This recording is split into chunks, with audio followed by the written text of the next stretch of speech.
पहाड़ों की गोद में बादलों की चादर ओढ़े बसा है एक खूबसूरत सरोवर जो कभी त्रिऋषि सरोवर के नाम से जाना जाता था।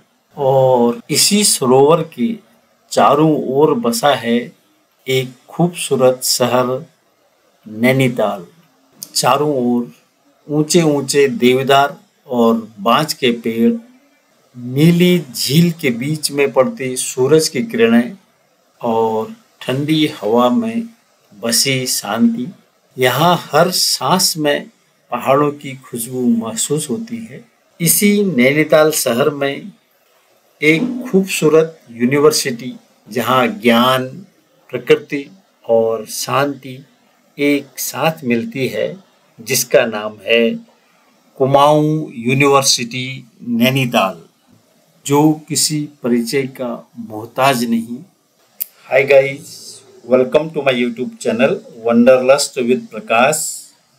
जननी जन्मभूमिश्च स्वर्गादपि गरीयसी। दोस्तों आइए मैं आपको ले चलता हूँ कुमाऊं यूनिवर्सिटी नैनीताल, जहाँ इस मातृभूमि का श्रृंगार किया जा रहा है और श्रृंगार करने वाले प्रकृति प्रेमी है कुमाऊं यूनिवर्सिटी के कुल सचिव श्री मंगल सिंह मंद्रवाल जी, और उनका साथ निभाएंगे बॉटनी के HOD प्रोफेसर ललित तिवारी जी, और साथ में है भवनों का नव सृजन करने वाले assistant engineer mister Sanjay Pant ji. दोस्तों आजकल एक तो बरसात के दिन है और ऊपर से सबसे बड़ी बात है दशहरा का सीजन चल रहा है। दशहरे के 10 दिन पेड़ लगाने के लिए सर्वोत्तम माने जाते हैं, क्योंकि हरेले को नई शुरुआत और समृद्धि के लिए एक शुभ समय माना जाता है। और पेड़ लगाना तो जीवन और प्रकृति के पोषण का प्रतीक है। आइए तिवारी जी से कुछ महत्वपूर्ण और रोचक जानकारी प्राप्त करें, जो खुद एक बॉटनी के प्रोफेसर हैं। तो वनस्पति के बारे में इससे ज्यादा अच्छी जानकारी और कौन दे सकता है। प्रोफेसर तिवारी साहब हैं, ये इनके आपके आयोजन पर ही हो रहा है सब कुछ। ये कल प्रोफेसर तिवारी जी हैं, कल कुमाऊं यूनिवर्सिटी में पेड़ भी मंगाए।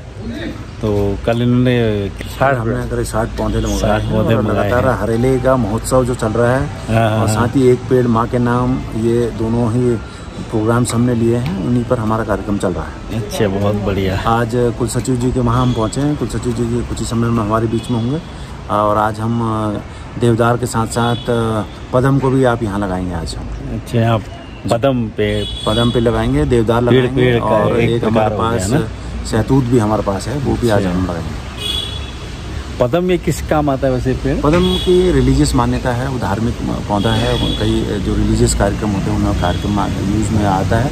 होली में जो हम होलिका का दहन करते हैं तो उसमें पदम का ही ट्विग लाया जाता है। हाँ, उसको जो हमारे पहाड़ों के रिवाज है, उसके अलावा उसकी कई रिलीजियस मान्यताएं भी हैं। देवदार को शिव जी का रूप माना जाता है, और उसमें क्योंकि वो पहाड़ की तरह मजबूत होता है, इसलिए उस पर शिव जी की अनुकंपा मानी गई है। विशेष रूप से उनको धार्मिक मान्यताएं भी हैं, उसकी मेडिसिनल यूटिलिटी भी है, उसका देवदार का ऑयल भी बनता है। और इसके अलावा एक आज हम हिबिस्कस भी लगा रहे हैं। हिबिस्कस जो जिसके पेटल से फीवर का रोग दूर हो जाता है उसके काढ़े से, और साथ ही उसके शू पॉलिश बनाने के काम में भी आता है। तो वो हम तमाम ये पौधे लगा रहे हैं। आज हमारे पास जितने भी पौधे हैं वो सब वाइल्ड किस्म के हैं, ताकि बरसात में जो बरसात चल रही है उनमें पौधे अच्छी तरह से ज़मीन को पकड़ लें, उनकी रूट्स पकड़ लें, ताकि ये जो हमारा और प्रकृति का जो रिश्ता है वो अटूट बना रहे। ये बहुत अच्छी जानकारी दी, मुझे भी इतना मालूम नहीं था पेड़ों के बारे में। आपने बहुत अच्छी जानकारी दी। एक बार कैंसर रोधी पेड़ भी लाए थे, क्या नाम है? अभी हमारे पास वो भी है। हम गिंगो बाइलोबा भी लगा रहे हैं। गिंगो बाइलोबा जो जिसको हम लिविंग फॉसिल के नाम से जानते हैं, उसकी दवा बनती है। अल्जाइमर डिजीज़ में भी उसकी दवा काम आती है, मेमोरी एनहांसमेंट में उसकी दवा काम आती है। एक मात्र जिम्नोस्पर्म ऐसा है जो लिविंग फॉसिल के नाम से जाना जाता है, और बाकी जो उसके रेस्ट ऑफ द रेमनेंट्स है वो सर्वाइव नहीं है, वो फॉसिल स्टेज में चले गए। एकमात्र वो है। और नैनीताल के DSV परिसर कुमाऊं विश्वविद्यालय के बॉटनी डिपार्टमेंट में उसका एक पेड़ है, और साथ ही एक 3 पेड़ आपके राजभवन नैनीताल में भी हैं, और अल्मोड़े में भी उसका एक पौधा लगाया गया। और हमने काफ़ी सारे इसके 10,000 पौधे बनाए, लेकिन उनका सर्वाइवल रेट बहुत ज़्यादा नहीं रहा, लेकिन उसमें से कुछ बहुत कम प्रतिशतता में वो सर्वाइव कर रहे हैं। अच्छा, कैसे उसका जलवायु कैसे चाहिए उसके लिए? उसके लिए वैसे तो वो चाइना और जापान का रहने वाला नेटिव है, और लेकिन यहाँ ठंडा इलाका हो, ठंडा इलाका हो, नैनीताल भी जो सॉइल की एक्लिमिटी थी वो कम नज़र आ रही है यहाँ पर। और हमने तो लगातार इन पौधों को बांटा गिंगो बाइलोबा को, लेकिन उसका जो प्रोपगेशन हो पाया वो भी सफल रहा। लेकिन 10,000 बांटने के बावजूद भी मुझे लगता है बहुत कम परसेंटेज वो कुछ ही इंडिविजुअल्स उसमें सफल हो रहे हैं। ये कैंसर रोग के लिए किस तरह से? कैंसर के लिए नहीं, उसको मेमोरी एनहांसमेंट में काम में लाते हैं। एंटीऑक्सीडेंट मिलते हैं, एंटीऑक्सीडेंट। हाँ, वो टैक्सेस है, वो आज हमारे पास अवेलेबल नहीं है। उसमें से टैक्सोल बनता है, अच्छा, जिसमें से कैंसर के खिलाफ दवा बनाने का काम किया जाता है। ठीक।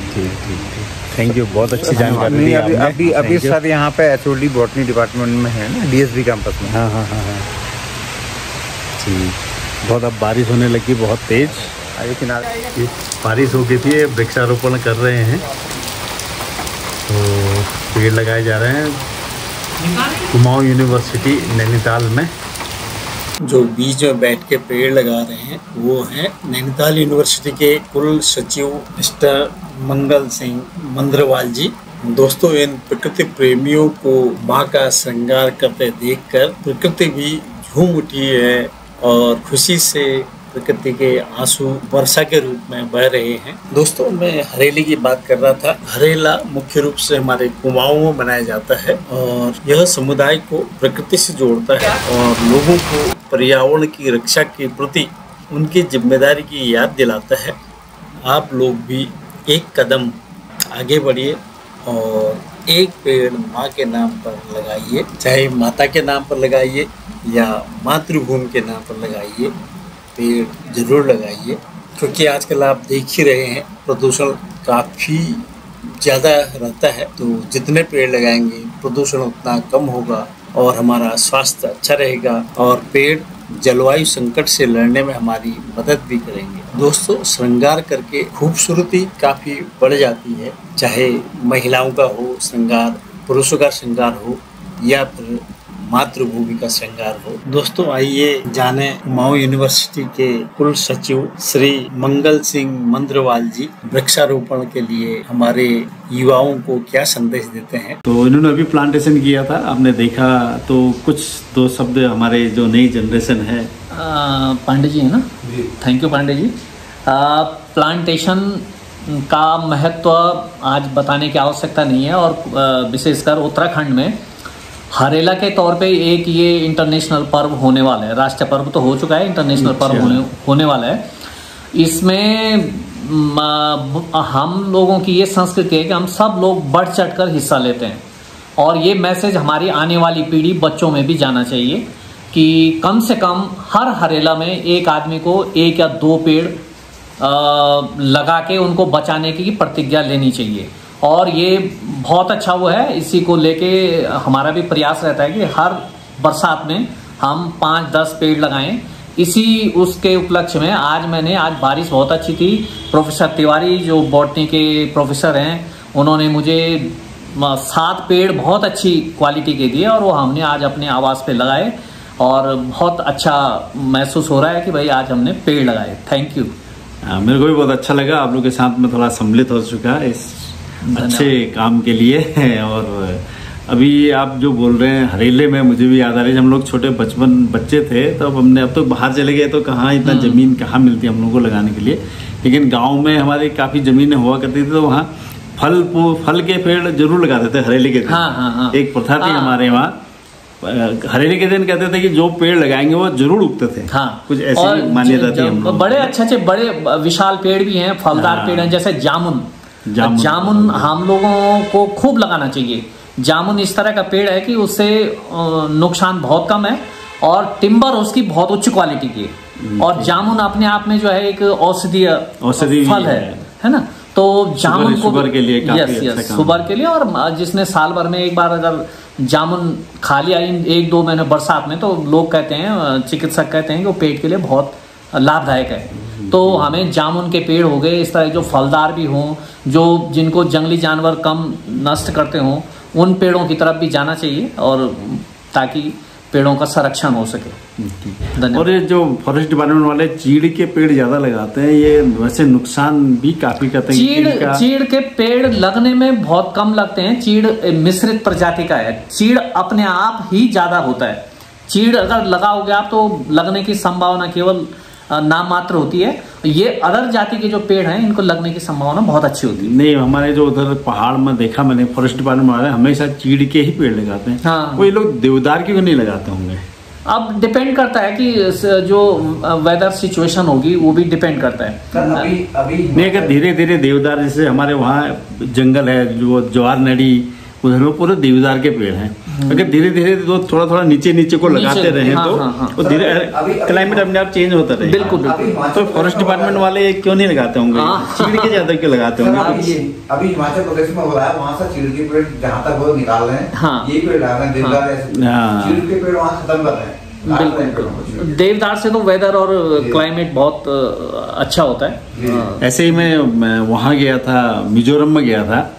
वहाँ चाइना से बम्बू ला रहे हैं, इधर से बम्बू ला रहे हैं, और वहाँ बम्बू किसी काम का नहीं उनका, क्योंकि वो पहाड़ में ऐसी जगह में बम्बू लगाते हैं जहाँ रोड नहीं है। और बम्बू रोड तक लाने तक ही वो 6 रुपए से ज्यादा उसकी एक लाठी पड़ती है। जी। और वो फैक्ट्री वाले उसको 6 रुपए में खरीदते हैं, और वहां से फिर उसका ट्रांसपोर्टेशन, फिर जो लोगों ने वहाँ लेबर लगाई है वो बम्बू लगाते, फिर 3 साल बाद वो बम्बू आग लगा देते हैं। तो मैंने वहाँ के जो फॉरेस्ट डिपार्टमेंट के PCC थे उनको भी बोला मैंने, आप ये क्यों इतना पैसा बर्बाद करते हैं? उनका बम्बू का जो एक आर्थिक एंगल से भी उसको वहाँ पे देखते हैं। बम्बू से बहुत प्रकार के उनके जो एक्टिविटीज होती हैं वहाँ पे, जो चीजें बनती हैं उससे, तो उस एंगल से भी नॉर्थ ईस्ट में इसको देखा जाता है। नहीं, उसके लिए वो ठीक है जो आपके अप्रोच में जो बम्बू आती है, लेकिन आप जो जंगल में लगाते हैं जहाँ आपका ट्रांसपोर्टेशन नहीं है और उसका कोई यूज नहीं है, तो मैंने उनसे पूछा इनका क्या होता है? कहते 3 साल बाद सूख जाते हैं, इनमें आग लगा देते हैं। तो मैंने उनको बोला कि इन जगहों पर आप कोई पेड़ दूसरे लगाओ जो यहाँ लग सकते हैं। तो बम्बू से कोई फायदा नहीं, कम से कम पेड़ लगाएंगे तो जब बिल्कुल बड़े हो जाएंगे तो उसका टिम्बर वगैरह भी काम आता है। बिल्कुल। तो उसको लाएंगे भी, अगर ट्रांसपोर्ट भी करेंगे वो मैनुअली, तब भी उससे ज्यादा फायदा, तो भी उसका ज्यादा फायदा होगा। बम्बू में उसमें आग लगा देते हैं वो लोग। ऐसी है जैसे यहाँ चीड़ होगा वैसे वहाँ बम्बू लगाते हैं। हाँ। ईस्ट में ज्यादा तक बम्बू का बहुत ज्यादा वो देखा जाता है, वहाँ पे बम्बू काफी है वहाँ पे। थैंक यू रेस्टा साहब।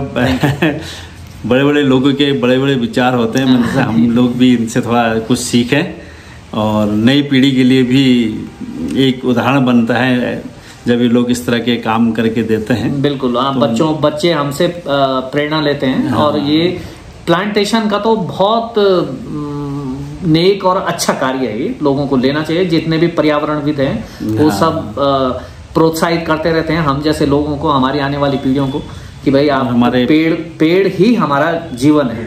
तो हम पेड़ से प्यार करें, पेड़ को लगाएं, पेड़ को पालें, पेड़ को प्रोटेक्ट करें। Thank you. दोस्तों, अभी आपने कुमाऊं यूनिवर्सिटी के कुल सचिव जी ने बहुत शानदार बातें कही, और इतने बड़े ओहदे पर रहते हुए ये खुद वृक्षारोपण कर रहे हैं, तो युवाओं को इनसे सीखना चाहिए। युवाओं क्या, सभी लोगों को सीखना चाहिए।